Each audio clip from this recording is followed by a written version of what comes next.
de l'émission Croisement.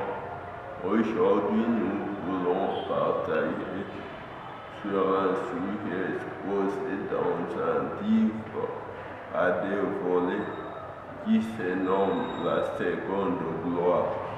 Nous voulons juste présenter la globalité du livre, mais petit à petit dans d'autres émissions, nous commencerons à détailler les chapitres. Le livre se nomme La Seconde Gloire. La Seconde Gloire, ce livre a pour base texte Agé 2:9 qui dit la gloire de cette dernière maison sera plus grande que la première. Cela signifie nous prenons deux maisons en voyant avec la première gloire est venue avec Moïse. Quand Dieu lui a dit de construire le tabernacle, en commençant par Exode 25, ils ont commencé à construire le tabernacle. Dans Exode 40, on voit comment la gloire de Dieu s'est emparée, s'est montrée sur le peuple d'Israël. Mais le tabernacle était limité. Il avait trois parties, le parvis, le lieu saint et le lieu très saint. Le lieu très saint est un lieu que seul le souverain sacrificateur pouvait y entrer. Le lieu saint, les sacrificateurs entraient et les parvis. Maintenant, la seconde gloire, nous exprimons ça a eu un passage avec la venue de Jésus-Christ.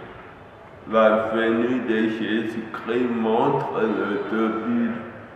le début de la seconde gloire. C'est montré lors de la mort de Jésus-Christ. C'est là où, en d'autres termes, on parle de la nouvelle alliance.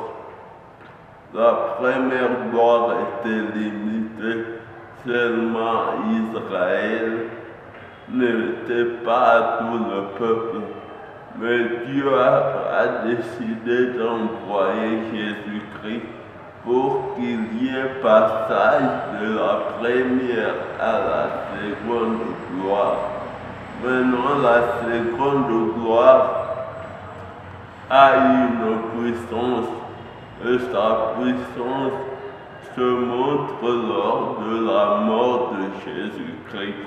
La Bible dit dans Matthieu 27, 50 à 53, que lorsque Jésus était à la croix, lors de sa mort, le voile du temple se déchira. Donc tous ceux qui n'avaient pas accès au lieu très saint pouvaient entrer à travers Jésus-Christ. Maintenant, la première gloire était limitée, elle était réservée qu'à Israël, mais Jésus-Christ nous a donné la seconde gloire par les nations. La seconde gloire a eu un impact dès l'Église primitive en commençant les jours de la Pentecôte. Le Saint-Esprit est venu, il a fait descendre son esprit et la bonne nouvelle s'est répandue. En commençant à Jérusalem avec Pierre, à Judée, à Samarie avec Philippe et aux extrémités de la terre. La seconde gloire a un impact aujourd'hui dans toutes les nations Par exemple, aujourd'hui, la bonne nouvelle est annoncée partout dans le monde pour que nous devenions enfants de Dieu. La seconde gloire a un impact, par exemple en Amérique, avec Tel Osborne, avec tant de serviteurs, Joyce Meyer, ici en Afrique, elle a un impact, par exemple avec l'archibishop Idaoussa, avec Haïti Nabala au Congo, avec Jacques-André Verneau. Cette seconde gloire a eu un impact jusqu'aujourd'hui. Elle a un impact dans ma vie. Et c'est là qui m'a motivé même d'écrire ces livres.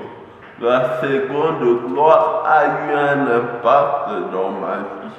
Moi que vous voyez ici, en vous tenant compte, écoutez ce que je vous dis de ma vie.